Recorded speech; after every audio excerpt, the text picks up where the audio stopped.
Top 5 Latest News 1. An effing nightmare. Senior commanders react to Trump's new cabinet picks within minutes of President-elect Donald Trump's announcement of Fox News host and Army veteran Pete Hegseth as his selection for Secretary of Defense. Current and former senior military commanders began messaging and calling me with their reactions. Ridiculous, said one. An effing, euphemism inserted, nightmare, said another. To be clear, these were not partisans, but senior commanders who have served under both Presidents Trump and Joe Biden. Their critiques, as they continued, were not personal. None had anything negative to say about Hegseth.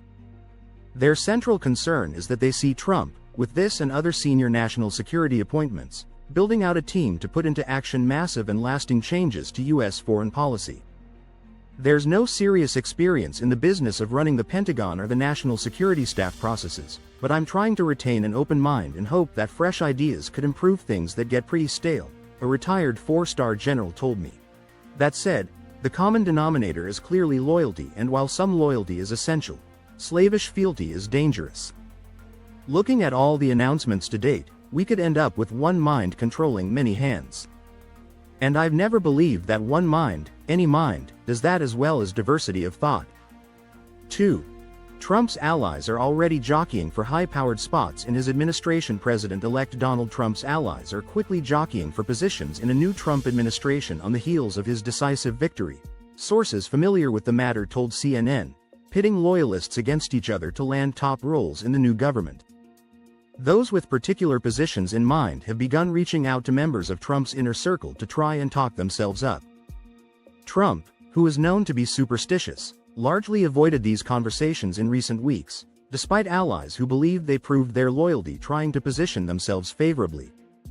Many hopefuls were at Trump's victory parties in Florida Tuesday night and delayed their flights or adjusted their travel schedules to remain in the Palm Beach area.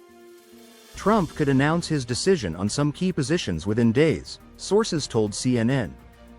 Trump has also prepared a raft of executive orders, policy papers and regulation reversals to go on day one of taking office, according to sources, describing a president-elect who is focused on what he'll do immediately after taking the oath of office. 3. Leaders rush to pay homage to Trump as they brace for him shaking up the old world order in the hours after Donald Trump secured another term in the White House. A familiar exercise was unfolding in foreign capitals. Dusting off their proverbial Trump playbooks, leaders from Paris to Jerusalem to Riyadh and beyond began posting congratulatory messages online and pressing their ambassadors in Washington to find a way, any way, to get in contact with the incoming president directly. The scramble did not go unnoticed among Trump's bleary-eyed aides in Florida, who kept close track of who was reaching out, and in what order. As the world digests the reality of another Trump presidency, the central characteristics of his approach to the world are coming into sharper focus almost immediately. Transactional, personality-based and erratic, the Trump doctrine made for a chaotic 4 years that left both foreign leaders and seasoned American national security aides exhausted and jittery. 4. The U.S. says Israel is doing enough to bring aid into Gaza. On the ground, it is a different story. A U.S. deadline for Israel to improve getting humanitarian aid into Gaza has expired, with the Biden administration assessing that Israel is not blocking aid and so is not violating U.S. law governing foreign military assistance. The State Department said that while changes were needed, progress had been made so there would be no disruption to U.S. arms supplies. But the U.S. view is a stark contrast with the bleak picture on the ground, where much of the aid that reaches Gaza is not being distributed. Civilians fleeing northern Gaza after weeks of intense Israeli military operations tell of a chronic lack of food and people dying of hunger, as aid agencies warn that the area is on the brink of famine. We have not seen any aid, and no one has sent us food, 63-year-old Muhammad al-Adu told CNN this week. Our children have died of hunger and thirst. Her account of people dying from hunger was supported by others CNN spoke to in northern Gaza, where the Israeli military resumed ground operations early in October. Abu Ahmed Subaya from Beit Lahia told CNN that he had walked for miles with his parents, who are in their 80s. There is no food of any kind, he said. 5. UN sounds alarm at Israel's severe violations. At key buffer zone with Syria, the United Nations has accused Israel of severe violations of a 50-year-old agreement with Syria, saying it has engaged in engineering groundwork activities. that encroach on a key buffer zone in the Golan Heights.